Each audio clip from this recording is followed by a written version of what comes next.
Hello DElEd fourth semester, this video is for you. और आज हम लोग बात करेंगे सरकार के द्वारा चलाई जा रही विभिन्न जनहित योजनाएं। जैसा कि आप सभी जानते हैं कि किसी भी देश या किसी भी प्रदेश में विभिन्न तरह की जनसंख्या रहती है। कुछ गरीबी रेखा से ऊपर होते हैं, धनाढ्य होते हैं, कुछ मध्यम वर्गीय होते हैं और कुछ गरीबी रेखा से नीचे होते हैं। तो राज्य और केंद्र सरकारें दोनों ही मिलकर कुछ जनहित योजनाएं चलाती हैं। अब ये योजनाएं राज्य स्तर पर भी होती हैं और केंद्र स्तर पर भी होती हैं। वर्ष 2014 से जो कुछ योजनाएं चल रही हैं उनके बारे में हम बात करेंगे, और इस समय जो योजनाएं नवीन हुई हैं उनको भी आप अपने, अगर आपके एग्ज़ाम में से रिलेटेड कुछ आता है तो आप लिख सकते हैं। फ़िलहाल हम बात करते हैं प्रधानमंत्री जन धन योजना की। जैसा कि आप सभी जानते हैं, ये स्वरोजगार योजनाएं हैं जिसमें 2014 में 28 अगस्त 2014 को इस योजना का क्रियान्वयन किया गया था। वित्तीय समावेशन के लिए एक राष्ट्रीय मिशन के रूप में प्रधानमंत्री जन धन योजना बनाई गई थी, जिसमें विभिन्न सभी तरह के लोगों को, जिन लोगों के बैंक खाते नहीं हैं, तो बैंकिंग से जोड़ने के लिए उनको, ठीक है, और बचत के लिए उनको प्रोत्साहित करने के लिए, या उनको जो भी सरकारी सहायता दी जाए वो डायरेक्ट उनके खाते में और उन्हीं को मिले, बिचौलिए इसमें से समाप्त हो जाएं। इसके लिए सरकार ने जन धन योजना शुरू करी थी। ठीक है, सबसे पहले बैंकिंग को बढ़ावा देना था और साथ ही साथ जो भी बीमे की रकम, कर्ज या पेंशन जैसी कोई भी वित्तीय सुविधाएं जो इस तबके को दी जानी है उसको सुनिश्चित करने के लिए इस योजना का क्रियान्वयन किया गया था। और इसका एक उद्देश्य ये भी था कि प्रत्येक परिवार में कोई एक सदस्य ऐसा ज़रूर हो जिसका जो है वो बैंक खाता हो। ठीक है, और इसमें जो ये सुनिश्चित करता है कि जो भी जनहित योजनाएं चल रही हों उसका लाभ लाभार्थियों को मिले। तो गरीब और इसके जो प्रमुख उद्देश्य हैं, ठीक है, वो क्या क्या हैं कि गरीबों और गाँवों के लोगों को वित्तीय आज़ादी एक तरह से दी जाए, और सरकारी, जब भी सरकार कुछ धन उन्हें देना चाहे तो वो डिपेंडेंट ना हो कि किसी से लेना पड़े, उन्हें जाके बैंक में ही उनके खाते में वो चीज़ें आ जाएं। ठीक है, तो कहने का मतलब यह है कि इस योजना के कुछ उद्देश्य हैं जिसमें परिवारों को बैंकिंग सुविधा देना, बैंक खातों की व्यवस्था करना, वित्तीय साक्षरता प्रदान करना, ठीक है, और इस योजना के लिए जागरूकता पैदा करके सभी के जनधन खाते। आप सभी देख रहे हैं कि वर्तमान समय में जो ये पैंडमिक की सिचुएशन आई है, इसमें जो भी सरकार के द्वारा सहायता दी जा रही है वो डायरेक्ट उन गरीब परिवारों के खातों में जा रही है, अन्यथा इसको पहुंचाना और अधिक कठिन हो जाता। ठीक है, ऋण सुविधाएं जो चाहिए वो बैंकिंग, अगर उनकी नॉलेज हो जाएगी लोगों को, तो उससे वो साहूकारों के चंगुल से निकल सकेंगे, इसलिए भी इस योजना को चलाया गया था। ठीक है, और इसमें दुर्घटना बीमा का भी प्रावधान रखा गया है। 1 लाख रुपए का दुर्घटना बीमा भी है और 30,000 रुपये का जीवन बीमा भी दिया जा रहा, जो जनधन योजना के अंतर्गत खाता खोलेगा। तो कई तरह की सुविधाएं इसमें दी गई। प्रधानमंत्री जनधन योजना हो गई। ठीक है, फिर आता है पंडित दीनदयाल उपाध्याय श्रमेव जयते कार्यक्रम। ठीक है, ये योजना भी चलाई गई। इस योजना का क्या उद्देश्य था कि श्रमिकों को प्रशिक्षित करना और प्रशिक्षित करके उनको रोजगार के साधन उपलब्ध कराना। और इसमें जो कुछ श्रम मंत्रालय के द्वारा कुछ और योजनाएं दी गई, उसमें श्रम सुविधा portal, LIN web portal, universal account number, है ना, सार्वजनिक खाता संख्या योजना, कहीं पर भी हो तो उनको मिल जाएगी सारी चीज़ें, आकस्मिक निरीक्षण, प्रशिक्षु प्रोत्साहन, तो और राष्ट्रीय स्वास्थ्य बीमा योजना। उसके साथ साथ एक योजना है डिजिटल भारत। आप बहुत अवेयर हो गए होंगे इन सारी चीज़ों से कि हम डिजिटलाइजेशन की तरफ बढ़ें और प्रत्येक क्षेत्र में जो भी नागरिक है वो डिजिटल चीज़ों का यूज़ करे। और आज इस सिचुएशन में ये सारी चीज़ें बहुत अधिक काम भी आ रही हैं। ठीक, डिजिटल इंडिया का उद्देश्य क्या है? टेक्नोलॉजी का प्रयोग तो करना ही, बढ़ाना ही, साथ ही लोगों को लाइनों से जैसे आप बैंक में जा रहे हैं या बिजली का बिल जमा करना है या किसी और कार्य के लिए आपको बाहर निकलना है, उसमें उससे बेटर क्या है कि आप डिजिटली ये सारा काम कर सकें।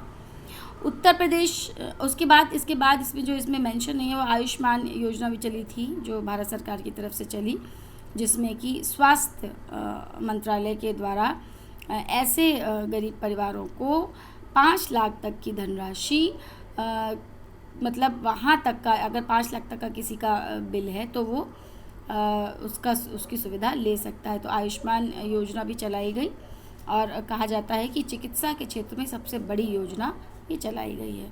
उत्तर प्रदेश सरकार ने भी कुछ योजनाएं चलाई जिनका वर्णन हमने इसमें कर लिया, जैसे कौशल विकास, ठीक है, की औद्योगिक आस्थान, फिर स्वावलंबन योजना, स्वाधार योजना, और उसके लिए इन सब के लिए रोज़गार कार्यालयों में आपको पंजीकृत करवा कर, और इसमें भी SC ST अनुसूचित जाति जनजाति और पिछड़े वर्ग के जो लाभार्थी हैं उनको मार्गदर्शन देना और उनको रोज़गार मुहैया कराना, ये सब इसका जो है वो प्रयोग किया गया।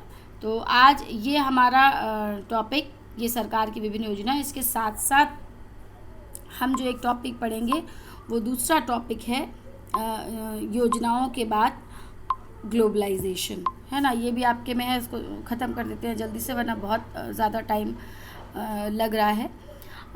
भूमंडलीकरण से आप क्या समझते हैं? आप योजनाओं में आप ध्यान रखिएगा कि आप और भी करंट योजनाएं उसको पढ़िएगा, ठीक। जो वर्तमान समय में ये कोरोना टाइम पीरियड में भी चली हैं, हो सकता है इससे रिलेटेड कुछ पूछा जाए आपसे, तो आपको पता होना चाहिए। फिर आता है भूमंडलीकरण। भूमंडलीकरण से आप क्या समझते हैं? भूमंडल किसे कहते हैं? भूमंडल कहते हैं संपूर्ण विश्व को, पृथ्वी को, ठीक है। और भूमंडलीकरण का मतलब संपूर्ण पृथ्वी का एकीकरण, ठीक है। 1970 में जब इसको एक नीले ग्रह के रूप में, पृथ्वी को, विश्व को एक नीला ग्रह कहा जाने लगा, उसी समय से लगभग इस शब्द का प्रादुर्भाव हुआ था। और भूमंडलीकरण से तात्पर्य क्या है कि संपूर्ण विश्व जो है वो प्रत्येक अपनी वस्तुओं और सेवाओं को जो है वो सब जगह जिसकी आवश्यकता हो प्रत्येक देश में उसकी पूर्ति की जा सके। वैश्वीकरण एक ऐसी प्रक्रिया जिसके अंतर्गत अर्थव्यवस्था, ठीक है, समाज और संस्कृति का समन्वय होता है, विनिमय होता है, ठीक है। और ये वैश्विक स्तर पर, अभी क्या होता है, हम एक राज्य से दूसरे राज्य जाते हैं, वहाँ पर उस नई चीज़ें देखते हैं, वहाँ से कुछ लेकर आते हैं।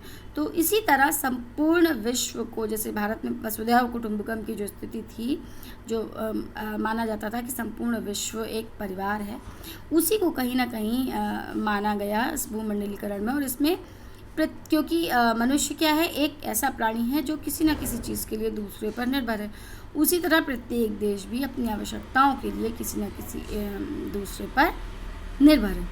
तो भूमंडलीकरण से क्या हुआ कि विश्व के देशों का आपस में घनिष्ठ संबंध हो गया, समन्वय हो गया, और परिवहन एवं संचार लागतों में लाई गई भारी कमी के परिणाम स्वरूप हो गया। क्योंकि अगर टैक्सेशन कम हुआ, ठीक है, आयात निर्यात टैक्सेशन में कम हुआ, कम्युनिकेशन में जो लागतें होती थी वो कम हुई, तो इससे क्या हुआ कि वस्तु और सेवाओं के प्रवाह में कृत्रिम बाधाएं समाप्त की गई। मतलब एक स्थान से दूसरे स्थान चीज़ें नहीं जा सकती हैं या उसमें कोई दिक्कतें थी, उनको समाप्त किया गया, और अपनी सीमाओं पर लोगों का आना जाना, यानी कि व्यापारिक केंद्र से, व्यापारिक क्षेत्र से इसका जो व्यू है वो बहुत बढ़ गया। मतलब आर्थिक दृष्टि से भूमंडलीकरण बहुत ही फायदेमंद भी साबित हुआ। इसने राष्ट्रीय अर्थव्यवस्थाओं को अंतर्राष्ट्रीय अर्थव्यवस्थाओं से जोड़ने का कार्य भी किया। ये व्यापार, प्रत्यक्ष विदेशी निवेश, अल्पकालिक पूंजी प्रवाह, श्रम और सामान्यतः मानव जाति के अंतर्राष्ट्रीय प्रवाह को बल मिला, तकनीकी प्रवाह को। जैसे आप अभी देख रहे हैं कि इस सिचुएशन में एक दूसरे देश से मेडिकल सुविधाएं ली जा रही हैं, है ना, कहीं पर दवाएं दी जा रही हैं, कहीं से PPE किट मंगाई जा रही है। तो ये सब क्यों संभव हो सका, कैसे संभव हो सका? ग्लोबलाइजेशन के कारण ही। ठीक है। वस्तुओं, सेवाओं, प्रौद्योगिकी, पूंजी, श्रम, किसी भी तरह का उन्मुक्त प्रवाह, किसी भी तरह का सामान जो है वो इधर से उधर जा सके। इसके कुछ पैरामीटर्स हैं। वस्तुओं और सेवाओं के बीच में अगर कोई लेन देन में कोई बाधा आती है तो उसको समाप्त करने का प्रयास किया जाता है राष्ट्रों के द्वारा। ऐसा एटमॉस्फेयर बनाया जाता है जिससे देश आपस में कहीं ना कहीं जुड़े रहें और कैपिटल्स का, पूंजी का आपस में प्रवाह होता रहे। ठीक। और इसमें स्वस्थ पर्यावरण भी, मतलब एटमॉस्फेयर ऐसा होना चाहिए, हेल्दी एटमॉस्फेयर होना चाहिए, कैसा कंपटीशन भी होना चाहिए, हेल्दी कंपटीशन होना चाहिए। और विकासशील देश हैं उनको जो है ऐसी सुविधा मिलनी चाहिए जिससे वो संपूर्ण देशों में, संपूर्ण विश्व के जो भी देश हैं उसमें आ जा सके, वहाँ अपना श्रमदान कर सके, दे सके। ठीक। भूमंडलीकरण के जो मुख्य भूमिका निभाने का कारण था, आपने देखा होगा मल्टीनेशनल कंपनीज, ये बहुत प्रमुख रूप से भूमंडलीकरण में एक प्रमुख चर हैं, एक प्रमुख वेरिएबल है जो बहुत अधिक सुविधाएं देती हैं। वर्तमान में आर्थिक रूप से इनका जो है कहीं ना कहीं काफ़ी योगदान है। सामाजिक, सांस्कृतिक, भाषाई, बहुत सारा राजनीतिक इत्यादि पर भी आप देख सकते हैं भूमंडलीकरण से बहुत अधिक फ़ायदे हुए हैं। ठीक है। चाहे यहाँ के ट्रेन डॉक्टर्स यहाँ से बाहर जाएं या वहाँ से कोई यहाँ पर कोई सुविधा लेकर आए, ये सब भूमंडलीकरण के कारण ही संभव हो पाया है। चाहे फैशन की बात कहें, भाषा की बात कहें, खान पान की बात कहें, आसानी से एक देश से दूसरे देश की जानकारी हम ले पाते हैं। ठीक। और इसकी उत्पत्ति के कारण क्या रहे होंगे? जब व्यापारी, सबसे बड़ा आर्थिक कारण था, लेकिन आर्थिक कारण के साथ साथ टेक्नोलॉजी की तीव्रता भी इसका एक प्रमुख कारण था। ठीक। और टेक्नोलॉजी के कारण टेलीग्राफ, टेलीफोन, मोबाइल, फैक्स, इन सब से कहीं ना कहीं विश्व के विभिन्न भागों में खोजें प्रारंभ हुई, जो संचार माध्यम सशक्त हुआ। तो इससे हम जान पाए कि विश्व के विभिन्न देशों में क्या क्या नवीन चीज़ें हैं, क्या क्या नवीन संस्कृति है। आवागमन बढ़ गया, आवागमन बढ़ने से उद्योगों के बारे में जो चीज़ें थी वो भी हमको पता चली कि उसके बाद राजनीतिकरण भी बढ़ने लगा। ठीक है। और फिर व्यापारिक जो भी दिक्कतें थी उनको हटाकर लोगों को लोगों से जोड़ने का प्रयास, राष्ट्रों को राष्ट्रों से जोड़ने का प्रयास भी किया गया। और बाद में ये जो IMF हुआ, अंतर्राष्ट्रीय मुद्रा कोष, ठीक है, इंटरनेशनल मॉनेटरी फंड, ये भी कहीं ना कहीं इसने भी ये प्रयत्न किया। विश्व बैंक, IIM, ये सब इसी भूमंडलीकरण का रिजल्ट है। और बाद में गेट और विश्व व्यापार संगठन भी जो है वो अस्तित्व में आए। भूमंडलीकरण का लक्ष्य क्या था? व्यापार उदारीकरण करना। ठीक है। प्रत्यक्ष विदेशी निवेश को आकर्षित करना, राजकोषीय अनुशासन लागू करना, कर प्रणालियों में सुधार करना, सार्वजनिक क्षेत्रों के इकाइयों में विनिवेश करना, बाजार की शक्तियों को बढ़ाना, है ना, ब्याज दरों को निर्धारित करना, व्यापार, निवेश और प्रतिस्पर्धा में बाधक नियमों को शिथिल करके एक सुरक्षित वातावरण, उपभोक्ता संरक्षण के हेतु विभिन्न नियमों को जारी करना। ठीक।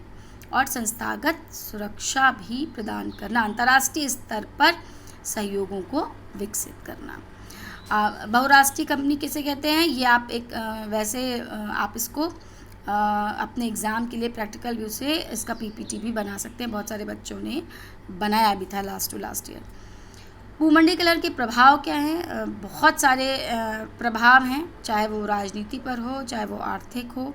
बहुत सारे ऐसे संगठन हुए विश्व की, जब ग्लोबल गवर्नेंस की बात आती है, ठीक है, तो ये जो ग्लोबल गवर्नेंस है राजनीतिक क्षेत्र में, वैश्विक शासन, ये शब्द भी ग्लोबलाइजेशन के फलस्वरूप ही सामने आया। इसमें अंतर्राष्ट्रीय संगठन की, विश्व की जो विभिन्न राष्ट्रीय संस्थाएं हैं वो आपस में अपने संबंधों का विनिमय करते हैं, चाहे वो आर्थिक स्तर पर हो, सामाजिक स्तर पर हो, और विभिन्न अधिकारों की गारंटी भी प्रदान करते हैं। जैसे विश्व बैंक है, वो विश्व भर में कोई सिचुएशन होती तो धन देने के लिए तैयार रहता है। विश्व व्यापार संगठन है, वर्ल्ड हेल्थ और WHO वर्ल्ड हेल्थ ऑर्गेनाइजेशन है, ठीक है, या UN है। ये सब जो संयुक्त राष्ट्र संघ की स्थापना भी से पहले हमने पढ़ाई थी, वो सब क्या है, ग्लोबलाइजेशन का ही एक हिस्सा है, भूमंडलीकरण का ही एक हिस्सा है, जिससे एक देश की राजनीति दूसरे देश को प्रभावित भी कर रही है। ठीक। आर्थिक प्रभाव क्या है? आर्थिक क्षेत्र में तो स्वतः ही देखा जा सकता है कि कुछ यहाँ पर अंतर्राष्ट्रीय संस्थाएं आती हैं, विकसित देश कभी ऐच्छिक रूप से, अगर कोई अनैच्छिक रूप से लादे हुए होते हैं तो कोई देश मना भी कर सकता है एमएनसीज़ को अपने आने से। जैसे अभी इस समय क्या हो रहा है, बहुत समय हम विदेशों पर डिपेंड हैं, लेकिन वर्तमान समय क्या मेक इन इंडिया पर जोर दिया जा रहा है। ठीक है, तो एक तरह से संपूर्ण विश्व एक बाज़ार है और उस बाज़ार में वस्तुओं का, विचारों का, टेक्नोलॉजी का, पूंजी का, इस सब का क्रय विक्रय, लेन देन और विनिमयीकरण होना है। यही भूमंडलीकरण की परिभाषा है। वैश्विक स्तर पर इससे व्यापार में भी वृद्धि हुई। संस्कृति का भी प्रभाव पड़ा है, तो आप सभी जानते हैं, चाहे वो एंटरटेनमेंट की बात ले लो, टेलीविज़न की बात ले लो, इंटरनेट वगैरह जैसे हैं, घर घर हम यहाँ बैठे बैठे दूसरे देशों की बातों को जान लेते हैं। तो ये सब क्या, विश्व की संस्कृति के बारे में अगर जानना चाहते हैं, किसी भी फेस्टिवल के बारे में जानना चाहते हैं, ये सब किससे हुआ? ग्लोबलाइजेशन के कारण ही, जिससे किसी एक राष्ट्र की विशेषता भी उजागर होती है। ठीक, और दूर तक किसी एक देश की सूचना भी वहाँ तक जाती, तो इससे कहीं ना कहीं प्रोत्साहन भी मिलता है। उपग्रह, किसी भी विज्ञान के क्षेत्र की अगर हम बात करें तो किसी देश ने कितनी प्रगति कर ली है, हमें क्या करने की ज़रूरत है, ये सब भी ग्लोबलाइजेशन के कारण ही संभव हो पड़ा है। भारत पर क्या प्रभाव पड़ा है ग्लोबलाइजेशन का? एक विकासशील देश है, तो सीधी सी बात है कि ये विकसित होने की दिशा में अग्रसर होना चाहता है, और आर्थिक संकटों से उबरने के लिए भी भारत को कई बार आर्थिक सुधार के जो नियम उसने उठाए हैं, उसमें भूमंडलीकरण एक बहुत सशक्त नियम माना जाता है। भूमंडलीकरण के कारण ही विदेशी उत्पादकों को भारत अपनी ओर आकर्षित करता है, लेकिन उसके कारण उसे प्रतिस्पर्धा का भी सामना करना पड़ता है। इससे क्या होता है, बहुत सारे विकल्प भी उत्पन्न होते हैं, और इसके कारण जो वस्तु और सेवाएं हैं उनके मूल्यों में कमी भी आती है। ठीक, तो ये कहीं ना कहीं भारतीयों की जो उत्पादन क्षमता उसको बढ़ाने का कार्य भी करती हैं। उसके साथ साथ जो सुविधाएं या जो भी प्रोडक्शन भारत में हो रहा है, उस कंपनी की गुणवत्ता को बनाए रखने के लिए ये बाहर जो ग्लोबलाइजेशन के द्वारा जो कंपनियां, विदेशी कंपनियां यहाँ पर आती हैं, वो इस बात के लिए प्रोत्साहित करती है कि आप भी जो है इससे अधिक गुणवत्तापूर्ण चीज़ों को बनाओ। ठीक, तो इससे बड़ी कंपनियों को, जो शीर्ष कंपनियां हैं, रिलायंस जैसी कंपनियां, उनको लाभ भी हो, कई सारी कंपनियां जो भी हैं, तो उससे लाभ भी हुआ है। ठीक है, तो ये हो गया आपका ग्लोबलाइजेशन। आज हम लोग ये 2 टॉपिक ख़त्म करेंगे। इसके बाद हम पढ़ेंगे भारत के समक्ष जो चुनौतियाँ हैं। ठीक है, जिसमें गरीबी वगैरह आपका आएगा, बेरोज़गारी, गरीबी। तो आज का आपके टॉपिक